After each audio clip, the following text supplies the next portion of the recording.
Your page too, right? Yeah. 1 second though.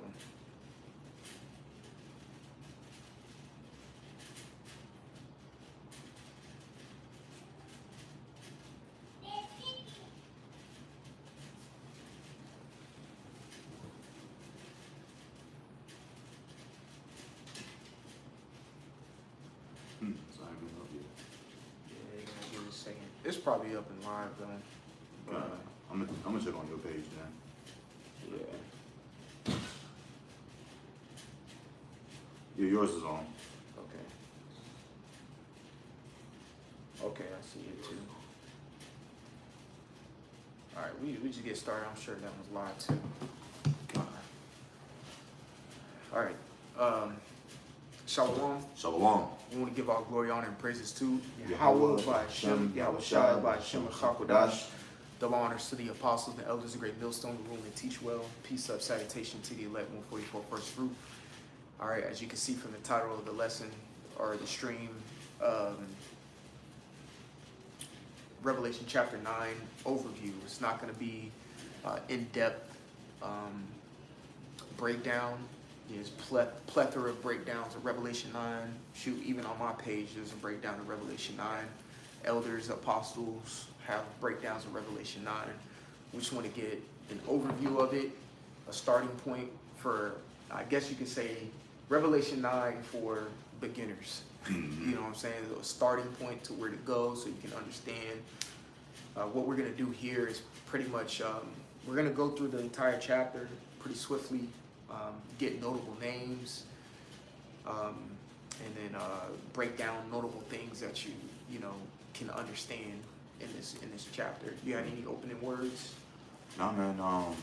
Oh, if I can say, and also this concerning prophecy is going to cover World War I, World War II, and one of the main prophecies that we're still waiting on, World War III.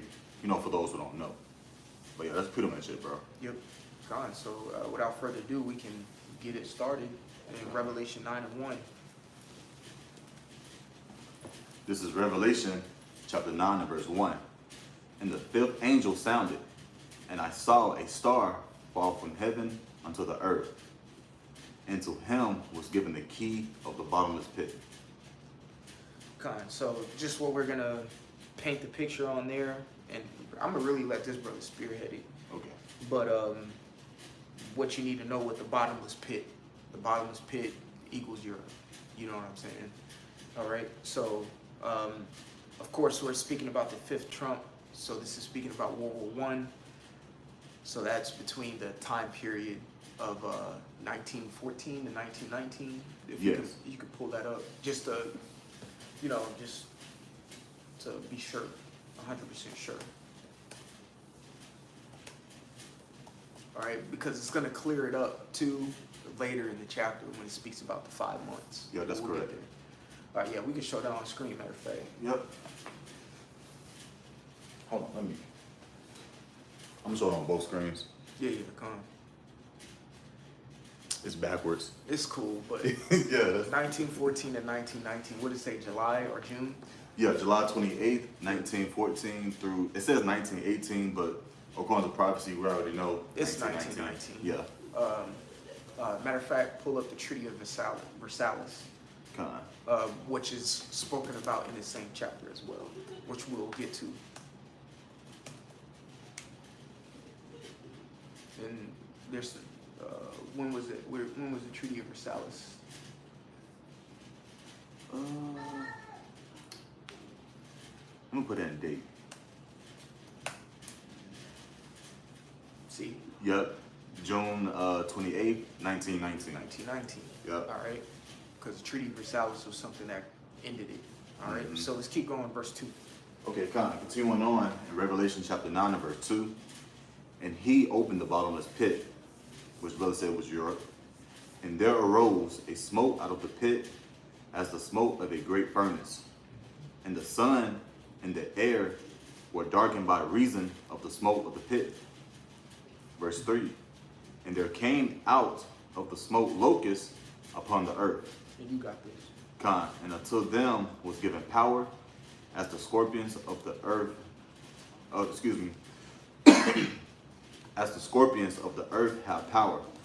So we all know it's not talking about literal locusts, but during that time, John the Revelator, he's not going to say, World War I planes, because how can I put it? You can help me.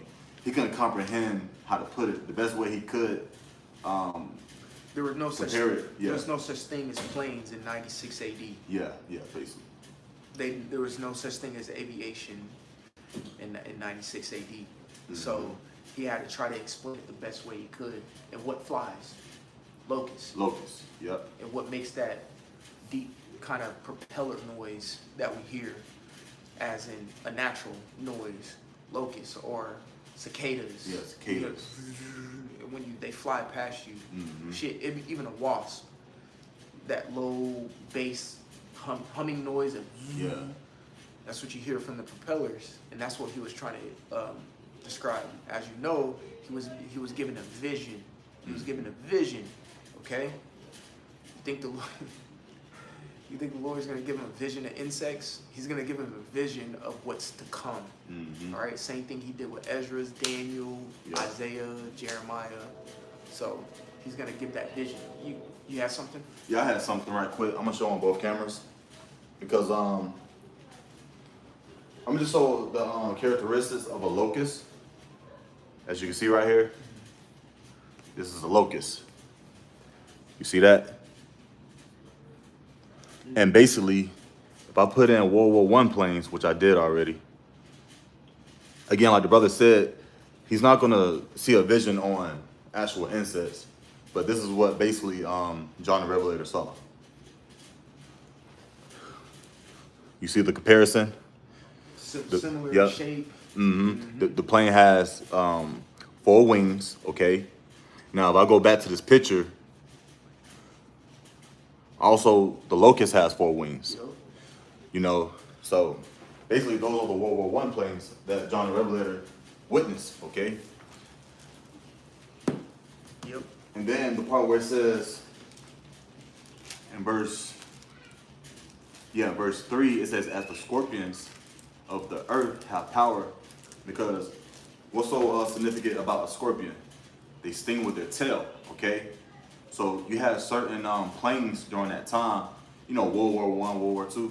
Hell, even today, okay, even though certain planes got updated, but they can shoot now, all right? So basically, you have a machine gunner at the end of the World War I plane shooting at other planes or people, all right?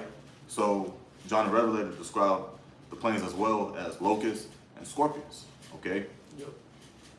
So continuing on, if you didn't want to add anything. Yeah. This is because we're explaining this thousands of years later. So this is Psalm chapter 119 and 100. It says, I understand more than the ancients because I keep thy precepts. All right. So we're keeping the precepts all the way up to today. Our apostles and elders have kept the precepts all the way up to today in order to break down Revelation 9. Therefore, we understand what he's talking about. All right. So the apostles and elders of Great Millstone, you could take it all the way back, but let me just say, of Great Millstone, they broke this down with diligent studies. Going to the library, there was no such thing as a blue letter Bible, or they couldn't just simply Google. They did thorough laboring. Okay. Matter of fact, pull up Matthew real quick. Matthew, shoot.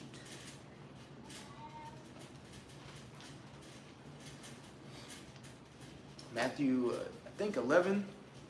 What are you trying to get? Let me see. I think it's Matthew 11 was talking about his yoke. Come. Yeah, Matthew 11 and 28. That's what I want. Just Matthew 11 and 28. That's the script. Come. This is Matthew chapter 11 and verse 28. And it's in red, so this is Yahushua speaking. It says, come unto me, all ye that labor and are heavy laden, and I will give you rest. Right. So the apostles and the elders of Great Millstone have labored and are heavy laden to come up with this, to reveal this revelation to men like me and Zachariah, to give an overview for you. So you have to pay homage. You know what I'm saying? All right? Because these are, Revelation 9 is a dark saying. And give Proverbs the first chapter real quick. Proverbs like one in like start at 5, 1 and 5 or something like that. This is the book of Proverbs, chapter 1, starting around excuse me, starting around verse 5. And it reads, a wise man will hear Yep. and will increase learning. Yep. And a man of understanding shall attend unto wise counsels. There you go. So we read Matthew 11 and 28. Those that labor and are laden, okay? Those are the apostles and elders of Great Millstone, starting from Apostle Tahar on down, Apostle Kabar, Apostle Ricard, Apostle Ramlab. Then you start getting into the bishops, because they have their own page. Yep. The bishops go live. Elder Menatazak, Elder Ayathun, Elder Ainab, Elder Zakaran. The list goes on. You know what I'm saying? These men have labored for us to get this understanding. And when it talks about what it just read in Proverbs 1 and 5, a wise man will listen and attain to wise counsel. Yep. Those are the wise men you attain to. All right, keep going.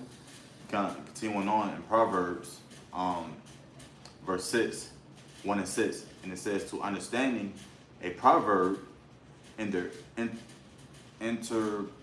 Interpretation. yeah, the water interpretation, excuse me, the words of the wise and their dark sayings. Right, because after, what was that, verse 6? Because after verse 5 it had a colon, which means explanation. So verse 5 it was saying, you will listen to a wise man, colon, explanation, to understand these dark sayings. So going back to Revelation, the 9th chapter, it's a dark saying which we're reading right now. All right? It's a dark, and we're just overviewing it. And we're already multiple precepts in. Yeah. You know what I'm saying? And we already understand by verse 1 and 2 and 3, which this brother just beautifully broke down. This is speaking about World War I. And verse 3 is starting to give example of the plains, likened unto a locust. Okay? We know more than the ancients because of the precepts. Precepts means a charge or a commandment. We still keep the commandments thousands of years later, which brings forth thousands of years of understanding all in one. Therefore, we can break this down now and understand what this was talking about and understand that this did come to pass. All right? So, one more point, because John the Revelator was likening these plains unto locusts, and then you said you got to the part with the Scorpions. Scorpions? Yes. Keep explaining it, bro, because I think I cut you off. Salaki. Well, like I said before, it says, I'm just reread it. This is Revelation chapter 9 and verse 3. And there came out of the smoke locusts upon the earth, which we already went into, and unto them was given power, as the scorpions of the earth have power. Okay?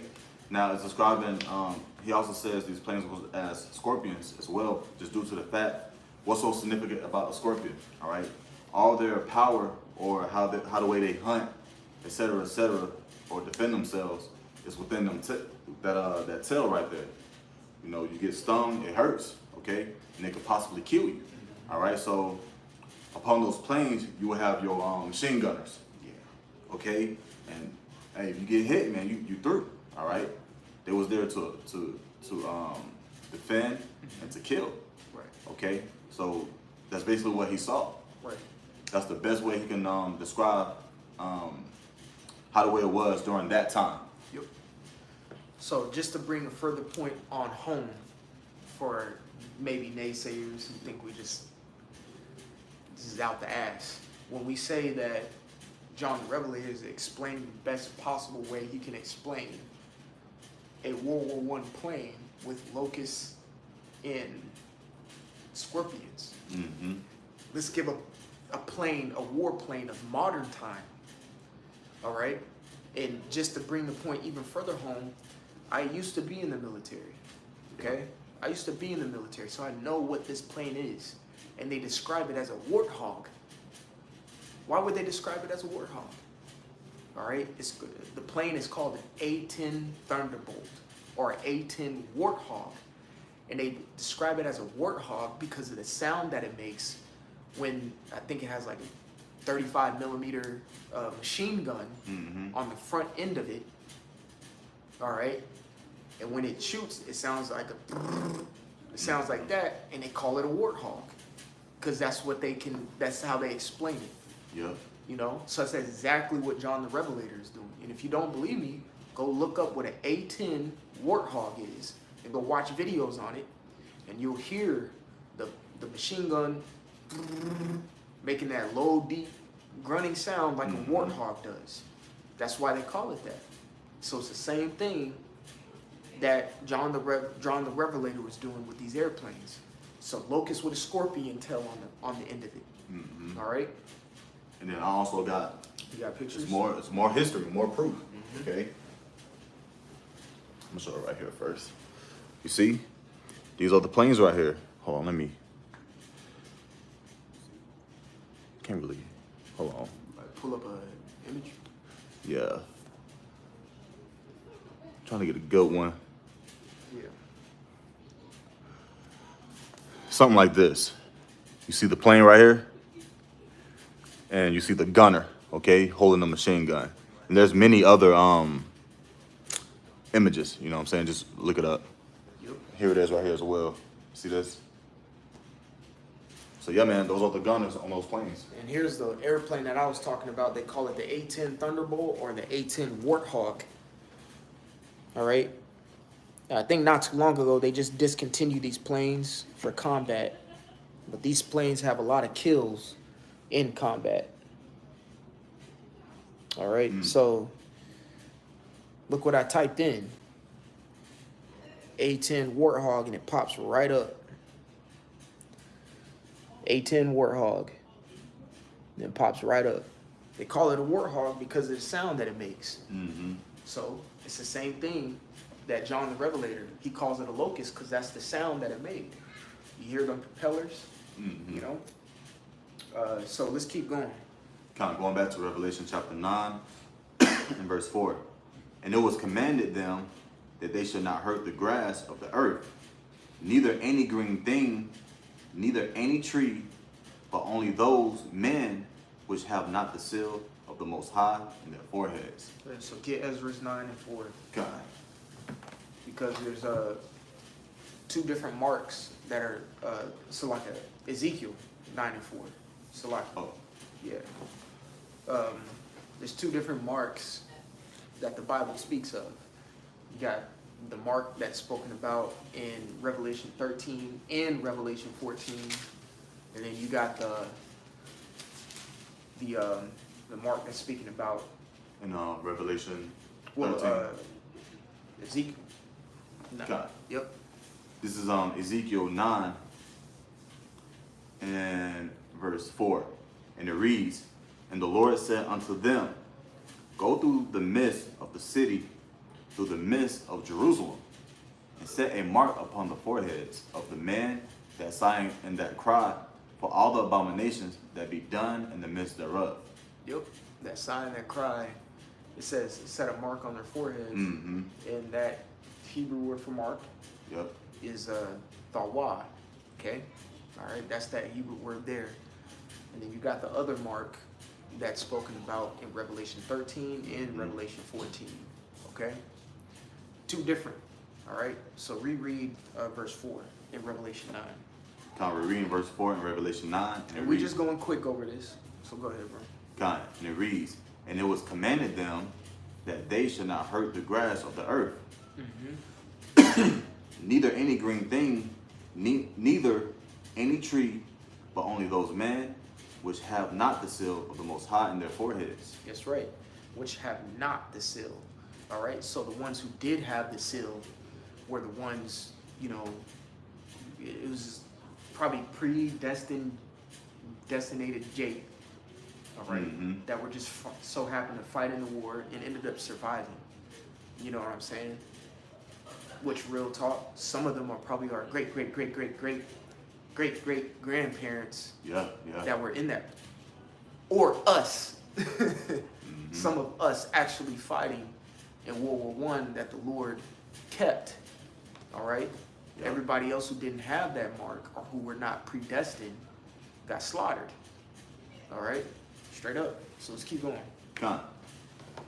Revelation chapter 9 and verse 5. And to them it was given that they should not kill them, Yep. but that they should be tormented 5 months. And their torment was as the torment of a scorpion when he striketh a man. Right. So you can explain that. Yeah, so the part, I'm just reread it. Yep, And yep. to them it was given that they should not kill them, but that they should be tormented 5 months. Now, the 5 months, represents 5 years. Yep. Okay? And then actually, hold on. Let me do some research right quick, because you have individuals who actually survive, but it's going to get into the torment part, the gruesome part of it. All right, and then it says what? And their torment was as the torment of a scorpion when he striketh a man. Again, the scorpion, or the tail of a scorpion, represents the gunners. So those gunners was hitting people. You had individuals who got struck by those bullets and end up, missing a leg, all right, or half of their, face blown off, okay, or their arm or whatnot, all right. So I'm gonna pull up images right quick on some individuals. And matter of fact, I remember in elementary school, we had an individual who fought in World War I. He was old. I don't know if he's, still here, but he was showing us certain things, bullets, certain medals he achieved in the war and stuff like that. So this is real news, man. This is real history, So World War I, let me see. You can do World War I injuries. Yeah, injuries. Injury photos. Just pull that one up. This one right here? Yeah, I'm looking at it. Yeah, that's fine. Yeah. Well, nah, that's not even. I want a real one. I don't know why they got the little eyeball. Yeah, they got them. That's off. Sensitive. Whatever. I don't even got that on my computer, my laptop. but Just click on view image. do an image. God damn. But anyway, we're gonna bring out some photos of these individuals. You see this? Look at his face right here. You got individuals Let who me see it real quick. lost their eyesight. Zoom in, fam. Okay. You can tell they just half-ass put his nose back on. Yeah. There you go. But obviously this man's face got blown off. Like, piece of his face. You see it's all deformed. Okay? And you had individuals. Hold on, let me show it here. Forgot about this. You see this? Now, I'm gonna just bring out one more image. Now look at this guy. Let me zoom in. You see this guy right here? Face completely gone. And that's torment, man. Imagine going through this. You see this? His face is literally gone. Still alive. Still alive. That's why I said they should be tormented. Mm-hmm. All right. Now going back to the scriptures, in verse 6, and in those days shall men see death. One movie that comes to mind is Forrest Gump. And the guy who ended up being in a wheelchair. Oh, you talking Lieutenant Dan? Well, that's the spirit. You thought you was thinking Forrest Gump. I was thinking Saving Private Ryan. Okay. It has the same actor in it, Tom Hanks. Oh, I didn't know that. But You ain't seen for Saving Private Ryan? nah, Go watch Saving Private Ryan, bro. kinda. But I believe he got his legs blown off Yeah. inside the war. Yep. And basically Forrest Gump saved him. And I believe months or a year went by, 2 years, whatnot. It just went by. And Forrest Gump went looking for this guy. And eventually he found him. And as soon as they met, the dude was like, man, why the fuck did you save me, man? I wanted to die there. like, look at me, I don't even got no legs. You know, Right. he was in a wheelchair just going in, all right? But he was seeking death, Right. you know, and I believe these individuals, a lot of individuals, you know, they look in the mirror, they're like, I'm better off just going. Right. When you can't use your eyesight properly, you know, your nose, you can't speak, or just do the things that you used to do in everyday life, man. That's torment, okay? So going back to verse 6, in Revelation 9 and 6. If I can bring out the word torment Okay, got it. in the Greek real quick.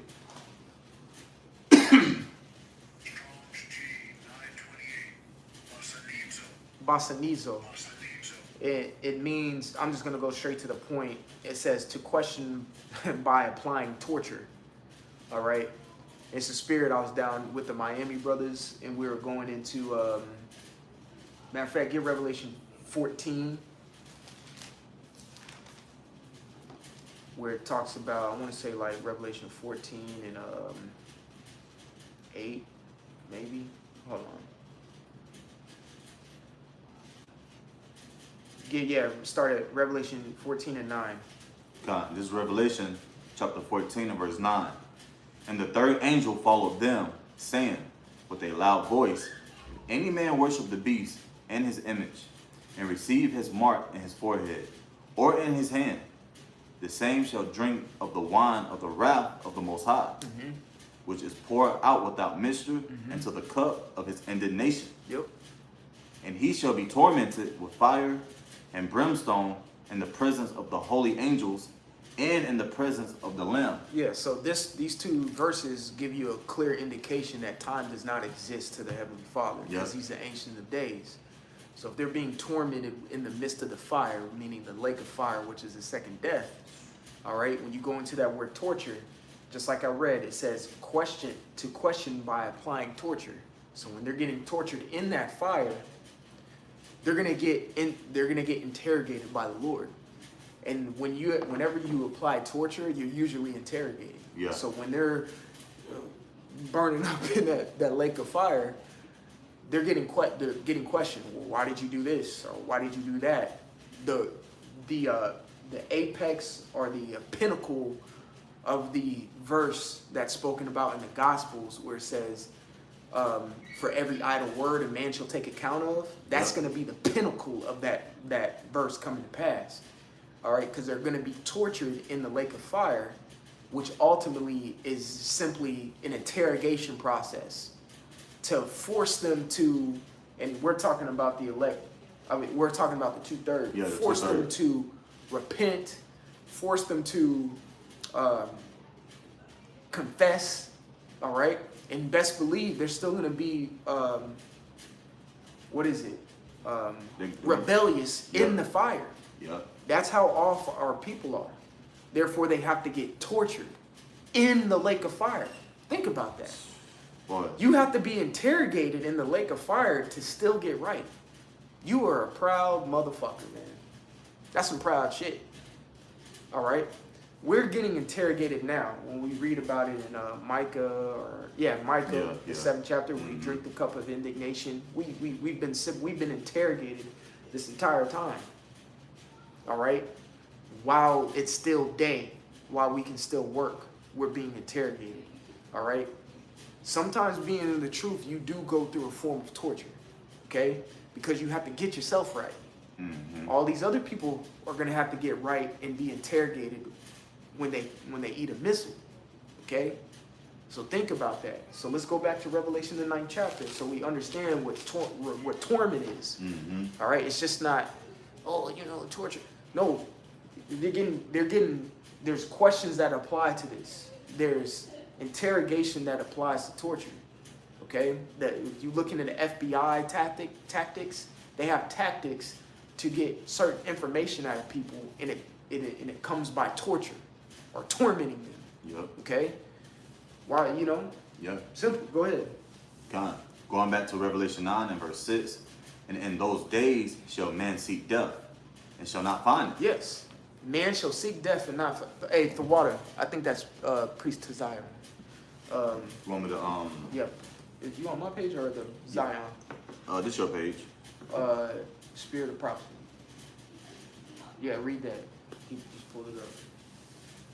Shalom, Yahweh Shemel, Yeah, Shai Rakakodash, Barakathon to everyone on the page. Kind of Shalom. This is Micah 7 and 9. And it reads, I will bear the indignation of the Lord, because I have sinned against him, until he plead my cause and execute judgment for me. He will bring me forth to the light. Yep. He will bring me forth to the light. So through the torments that we go through on a day-to-day basis, and it's going to ramp up. It's going to ramp up. Yep. You know what I'm saying? That's why you have to be rooted. Okay? Because Yahweh Shai spoke about being rooted within yourself. Okay?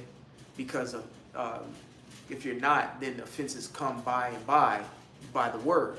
Okay? So pretty much what that means is, I'm loosely paraphrasing what Yahweh Shai said. Pretty much what that means is, you've been told these things are going to happen, and when they start happening, you weren't rooted, so y'all get choked up. Now you're getting offended by the word, but you were told though. You were told this was going to happen. So the Lord has us going through Micah 7 and 9, the water priest, going through Micah 7 and 9, so we don't get choked up when these things that we read about start happening personally to us. You see what I'm saying? All right. I can finish it up too. Yeah. Finishing up Micah 7 and 9, and it says, and I shall behold his righteousness. Yep, and I shall behold his righteousness. Yep. Because we endured through it, and we already been drinking that cup of indignation that all these people got to drink without mixture. Lord been giving it us with chasers. Yeah. You know, a little bit of strawberry. We sipping on a very strong strawberry margarita. I'm not trying to paint the picture like it's a light and easy thing that we're going through, but they gonna have to take moonshine to the head, and it's not a shot. It's gonna have to be one of them big boy cups, and they gonna drink it right back, just like that. It reminds me of Sting of Death. Sting of death. That's right, bro. They gonna really feel it. They gonna really feel that. Be very gruesome. Even the scripture talks about how they're gonna. Many people gonna have the gnashing of teeth. It's not a pleasant feeling, you know. That's right. We'll come back and get all you bros precepts too. But the water. Let's keep going. Kind of. Going back to Revelation chapter 9. Now we're at verse 7. And the shapes of the locusts were like. So I can reread verse 6 again. Okay, because that completes the torment section. Go ahead. Oh yeah, you're right. Going up to verse 6. And in those days shall man seek death, and shall not find it, and shall desire to die, and death shall flee from them. Yeah, so when you torment somebody, you're not trying to kill them. You're not trying to kill somebody if you're torturing them. You're torturing them. All right? That's what you want. Probably to extract information. Yep. You know what I'm saying? So go ahead, bro. Kind of continuing on, verse 7, and it reads, and the shapes of the locusts were like unto horses prepared unto battle. Because it's like anything you do, like before you go out to work, you have to prepare all your planes, make sure they're running right, etc., etc. You know, you just don't go out there because shit can get fucked up. You know, it says so that's what it means when it says horses prepared unto battle. It was a battle. It's war. Okay. And the horses represents power. You know. Now, continuing on to verse 7, and on their heads were as it were crowns like gold, and their faces were as the faces of men. Okay, which keep reading. Okay, keep reading. Read all the way to verse 9, and we'll go back. Okay, and they had hair as the hair of woman, and their teeth were as the teeth of lions. Okay, and they had breastplates as it were breastplates of iron, and the sound of their wings was as the sound of chariots of many horses running to battle.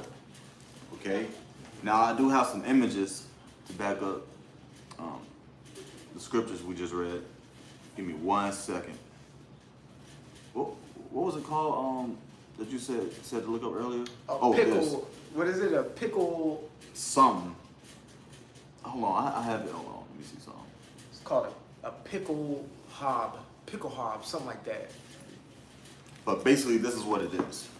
Okay, it says gold. They had crowns as gold with hair on their heads, right? I'm gonna show it to this camera first. You see this? Especially this one right here. And I believe, which we're about to get into, an individual named Kaiser William Helm. He actually wore this. You see this?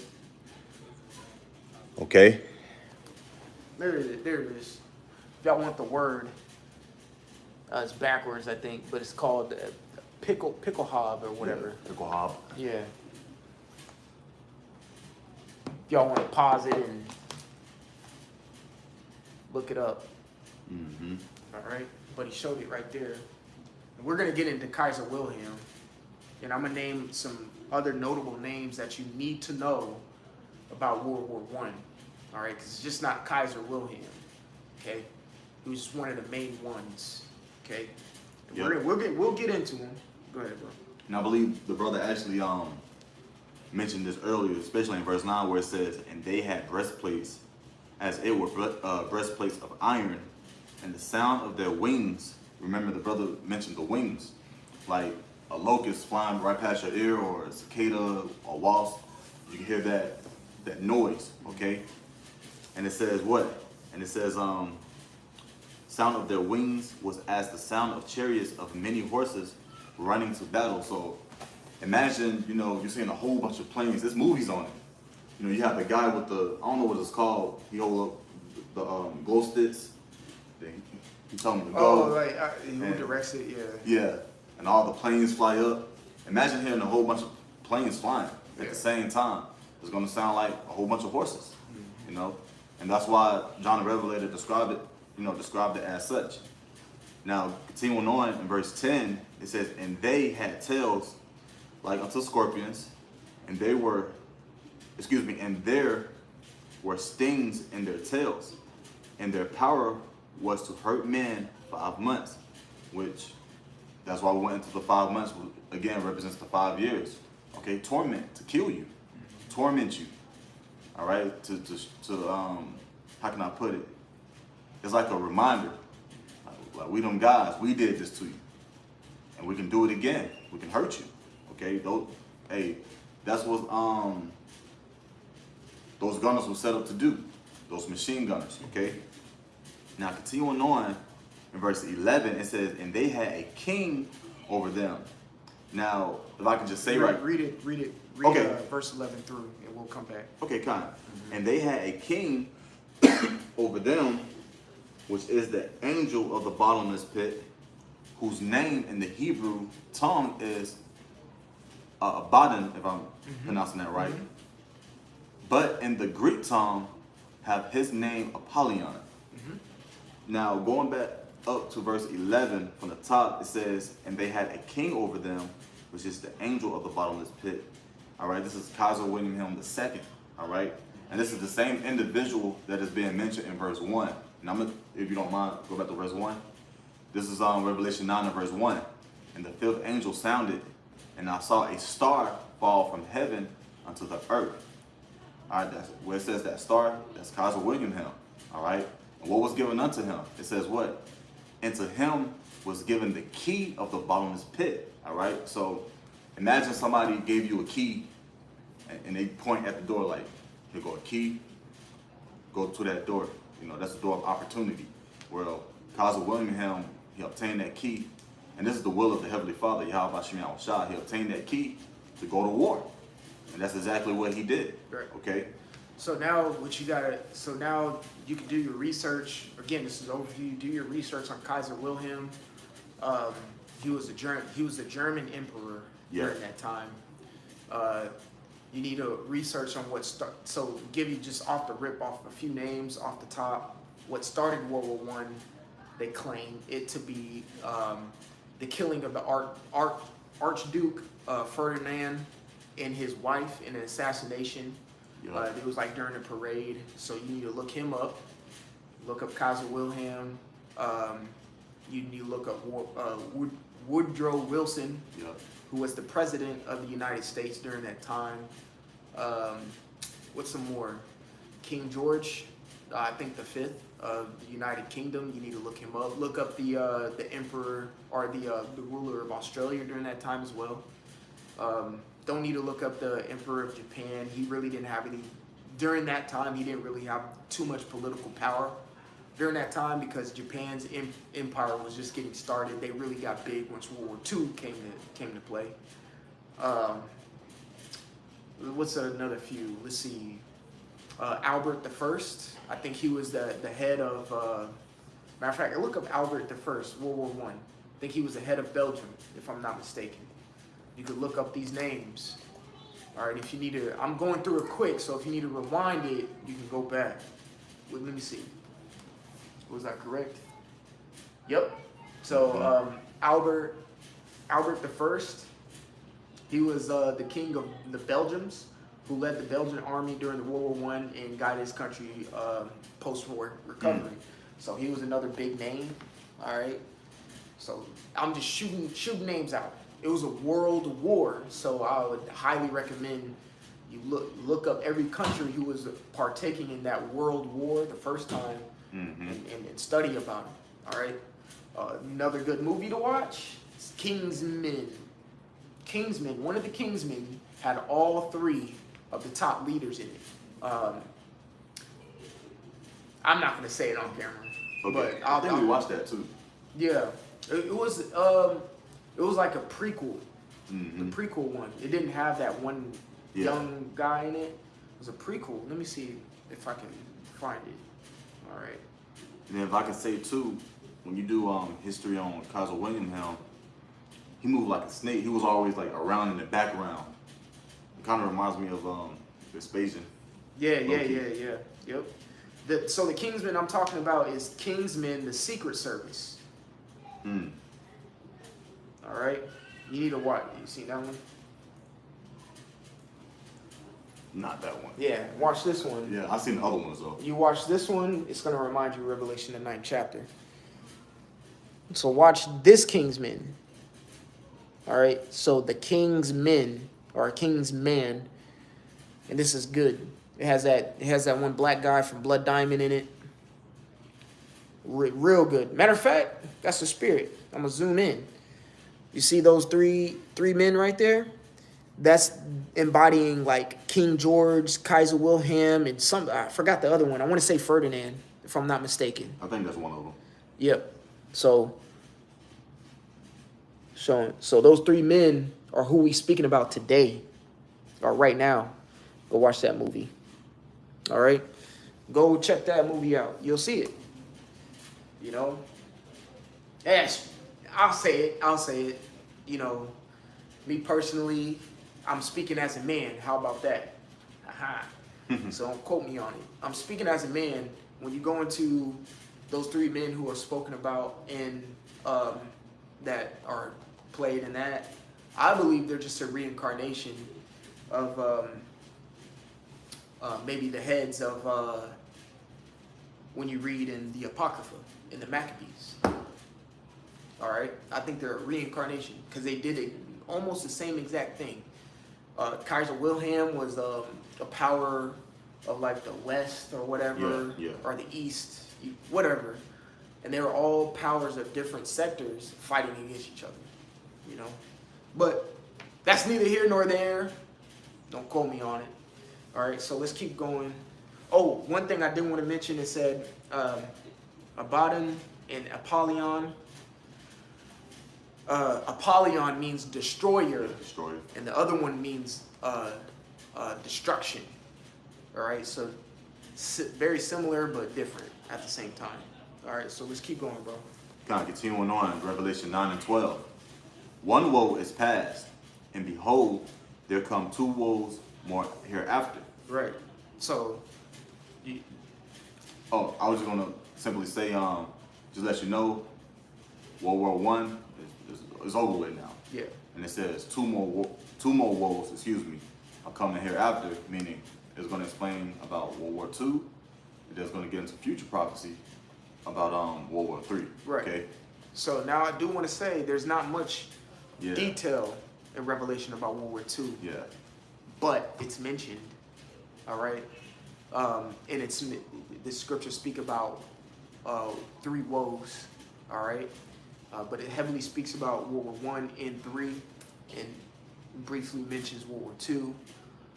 Now, also, too, if y'all want to write this in your notes, if you're following along, verse 12 is also speaking about the Treaty of Versailles, all right? So if you want to pull up Treaty of Versailles again, and there's some information. So I did mention some heads of certain nations, and one of the nations that you gotta, of course, understand is America and their stance in World War I. They had the same stance of World War I as they did World War II. They didn't want to fucking get involved. At the end of the day, they started, once they got involved, the war ended. All right? That goes to show you America is that whore that sits on top of the beast, man. You're telling me a woman sits on top of a... Oh, Salaki, is that... Yeah, I'll check it. Yeah, check that. A woman sits on top of a beast and controls a beast.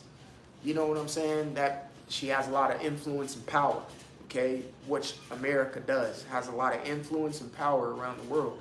And usually when they enter into wars, it concludes, all right? Because they go in and just start wrecking shop. Yeah, I think it. You know, it's probably Esau, to be honest with you, because we're going off of two streams. I know y'all are watching this one on my page, but we're going off of Zion.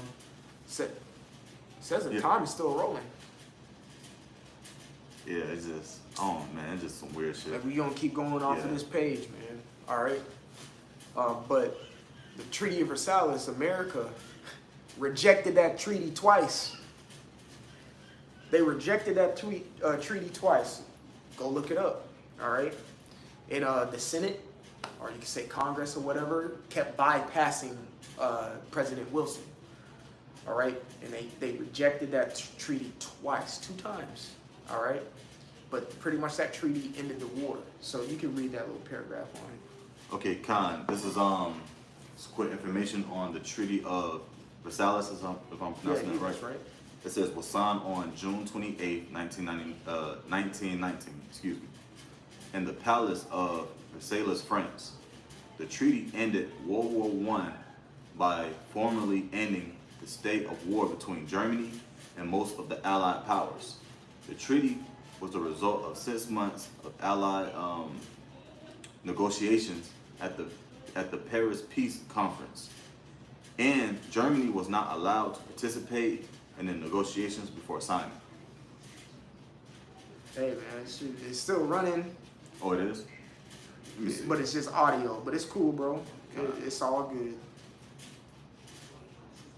Oh yeah, the spirit. It's all good. It's the spirit. I think Esau just trying to cut that particular one off. I'm not sure. But yeah, so that gives you information on the Treaty of Versailles. Let's keep reading. The last part, we're going to breeze through it. But that's pretty much World War III and the missiles, man. Now continuing on in verse 13, Revelation 9 and 13, and it says, angel sounded, and I heard a voice from the 4 horns of the golden altar, which is before the Most High, saying to the 6th angel, which had the trumpet, loose the 4 angels, which were bound in the great river Euphrates. If I can say right quick, that's prophecy. Because even if you do a simple research, there's a lot of studies saying that the river Euphrates is actually drying up. We'll get that. Okay. That's Revelation 16. Oh, I was thinking about the article. It's like, let's get what the Lord said about it. come on, give me 1 sec. Blood. It's probably like verse 12 or something. Yeah. Yeah, verse 12.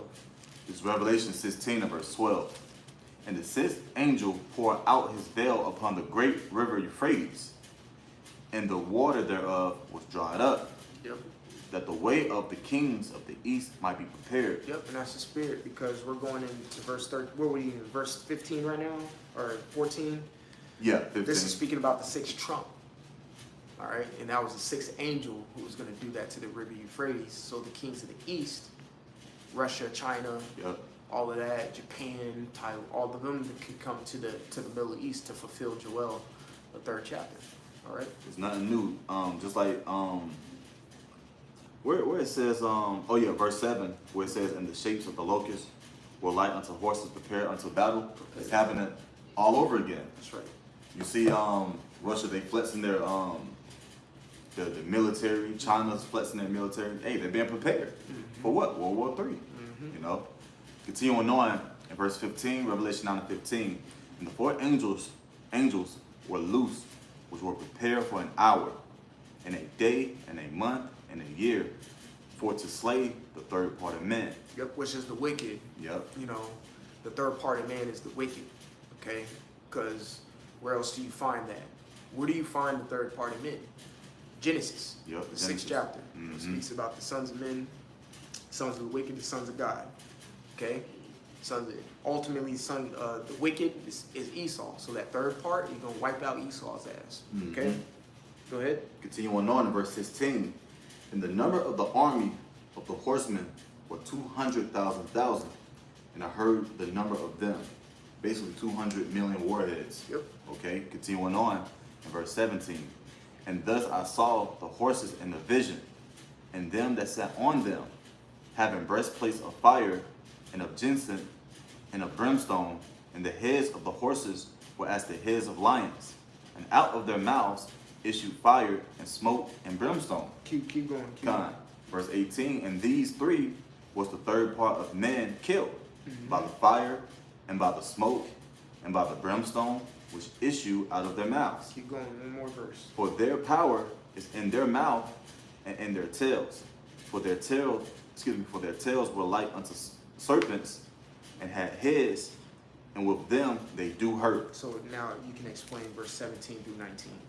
So basically it's Synopsis. given characteristics of what these warheads look like, or the missiles, I should say. All right, it talks about the breastplate, which is basically the middle part of the missile. It talks about and the heads were like, and the heads of the horses were like as the heads of lions, because if you think about a head of a lion, well, what's the strength of a lion? All right, and its jaws and its teeth. Okay, so therefore the power, all that destruction is going to be all the way in the missile, but the warhead, the front, Right. because once it hit its target, that what creates the detonation of the, the mushroom cloud, et cetera, the wind, the destroying wind or whatnot. Okay, and then it says, and out of their mouths issue fire and smoke and brimstone. Okay, and then it also talks about the silos, because that's where the missiles are actually going to come out of, with a flip of a switch or a press of a button. Okay, so that's pretty much a quick, rundown on what it looks like. Verse 20. And the rest of the men which were not killed by these plagues, yet repented not of their works of their hands, that they should not worship devils and idols of gold and silver and brass and stone and of wood, which neither can see nor hear nor walk. Neither repented they of their murders, nor of their sorceries, nor of their fornication, nor of their thefts. Yep, and that's what we were going into earlier about the torments, and that's why the lake of fire is going to come, and that's why the Lord said you're like your father, the devil. Yep. That's being about 2/3 as well too. You can apply the 2/3 to that script. Okay, that's because y'all been doing these sorceries and stuff just like your daddy, Esau. Yep. Get Isaiah 47. Come. This is Isaiah. Isaiah 47 and 12. This is Isaiah chapter 47 and verse 12. Stand now with thine enchantments and with the multitude of thy sorceries, wherein thou hast labored from thy youth. If so be thou shalt be able to profit, if so be thou mayest prevail. Keep going. Thou art weary, in the multitude of thy counsels. Let now the astrologers, the stargazers, the monthly Prognosticators. the water, stand up and save thee from these things that shall come upon thee. Right. All right, you can stop it right there. But pretty Right. much that's speaking about the sorceries they did, just like it's speaking about the Revelation, the 9th chapter, which they're not going to repent from. And pretty much the Lord is saying, yeah, stand up with this, because at the end of the day, we read it in 2nd Esdras, or we have read it in 2nd Esdras, that they were scared, but yet there's fight. So the Lord's like, yeah, come with all you got, because I'm coming with everything I got. I want to fight. You know what I'm saying? This fight is going to end up looking like Terrence Crawford versus Earl Spence. All right? It's surprising to them landslide victory. You know what I'm saying? You know, Esau gonna be looking like you know, I always throw it in there. Martin. Yo. You know, he had a big ass head. That's what he's going to look like. Big lumps. Esau gonna get beat the fuck up. Yep, it's going to be a landslide victory. Yeah. And at the end of the day, they're not going to repent for the sorceries. Therefore, prophecy furthers on the destruction of the Edomites. All right? So that was pretty much an overview. I would say quick, but it wasn't. It's about an hour, but hey, that's just how the Spirit had it. Yeah. But we hit the points. You know what I'm saying? Lord willing, that was edifying. You had any closing precept? Nah. All right. Okay.